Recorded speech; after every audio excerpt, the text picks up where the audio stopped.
Hello. Imagine that hackers have managed to penetrate your expensive and carefully put together IT security systems. Once inside, they exfiltrate a ton of data, meaning gigabytes of customer records. For sure, there will be embarrassed executives and grief for the IT department. Perhaps there will be audits, lessons learned, and careers ended. Please note, this is all about you and your company. But what about the data? Who is thinking about the liberated data? In this video, we're going to take a look at how a data breach can create a long tail impact on data privacy. First, we need some sharks. Why sharks? Well, they smell a tiny bit of blood and then they go on a relentless hunt. If you're ready, let's get going.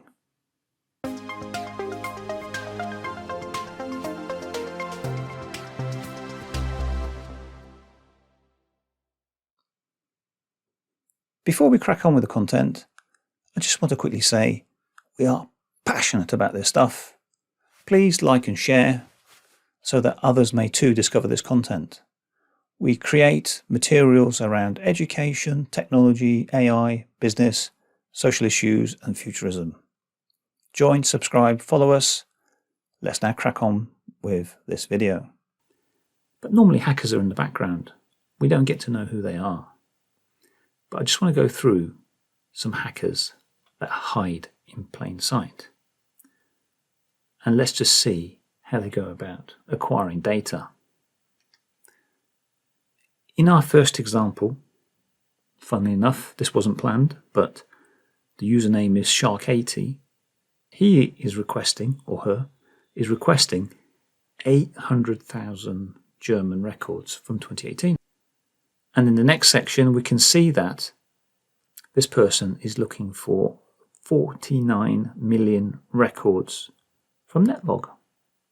And the date of the breach was in 2012. Think about it. Data that is about 10 years old still has a lot of value to these hackers. And funnily enough, they're using a website that is meant to protect us. Have you been pwned? Is where we would report breaches, or we can find out if you've suffered from a data breach. So they're using publicly available tools to try and hunt down data that may be available for sale on the wider internet. Let's look at our second example. Medical records. So this request was made in 2021 for 500,000 records. That includes doctors. Let's look at example number 3. In this scenario, the poor hacker has lost out. The data he or she was looking for has been sold privately. Poor hacker lost out on this one. But now let's go to this one, example number 4. Again, they're looking for millions of records for a database that exists in the Netherlands. The hackers are efficient in their hunt for data. Rather than provide too much or too little information, they have got it down to an art through the use of templates.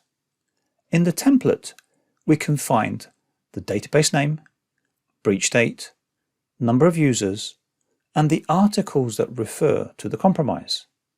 As you can see, everything is there to add context and value to the data, and perhaps this helps generate interest. I don't know how hackers operate. Maybe they work in teams like a wolf pack. The damage that continues to be done many years after the original breach could be referred to as the long tail effect. The long tail refers to a graph that looks a bit like this. At the head of the curve, we see significant impact and damage. Here, we will have a lot of additional activities. For example, we might see people lose their jobs and the shaking up of IT departments to make them improve their processes and procedures. As a consequence, experts will beef up cybersecurity. We do not want the same hack to occur again. Normal operations will resume once the house is in order and panic has subsided. However, if we move along the curve, we will continue to see the damage being done over time. The data is outside of the organization, subject to the whims of hackers. If they can find the use for the data, they will try to exploit your customers.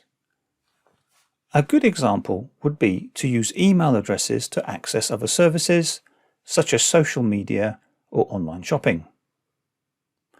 What are the takeaways? Consider this. If you have a breach and your data is stolen, 10 years later, that data still has value to hackers. Therefore, prevention is better than cure, unless you can retrieve the stolen data, which is unlikely. We need to follow GDPR-type principles for prevention, and I will list 3 of those ideas here. 1. Minimize data collection. What you don't collect can't be stolen. 2. Use the data for a limited purpose and only store it for the shortest amount of time. Then, if the data is not there, it can't be stolen. And finally, 3. Anonymize the data. If the hackers can't work out who the data is referring to, you will have reduced its value to them. Can you see an alternative to prevention?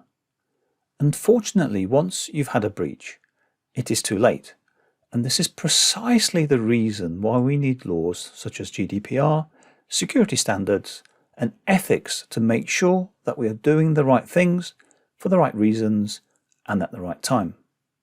So in summary, we need to do a lot of work on data protection and privacy, and if we don't, we can expect our data to be openly traded by hackers. Would you want that? I hope you found this video helpful. We are creating more content just like this, so please subscribe, like and share to help us spread these messages far and wide. I'll see you in the next video, and thanks for watching.